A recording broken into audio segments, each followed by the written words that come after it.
হে শ্বহীদ, প্ৰণামো তোমাক। অসমৰ বিদেশী সমস্যা ঐতিহাসিক পটভূমি থকাৰ বাবেই সংগ্ৰামী জনতাই বিদেশী বহিষ্কাৰৰ দাবীত নিজৰ জীৱনক উৎকৰ্ষ জ্ঞান কৰি ৰাজপথলৈ ওলাই আহিছে।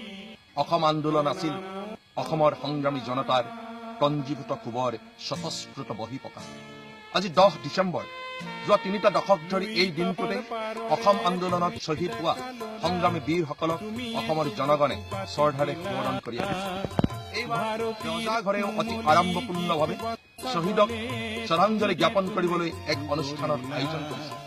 ৰজাঘৰে এহাতেদি শ্বহীদসকলক শ্ৰদ্ধাঞ্জলি জ্ঞাপন কৰি তেওঁলোকৰ প্ৰতি সন্মান প্ৰদৰ্শন কৰিছে আৰু আনহাতেদি শ্বহীদৰ ত্যাগক উপেক্ষা কৰি বিদেশী স্বদেশী সজোৱাৰ পৰিকল্পনা কৰিছে।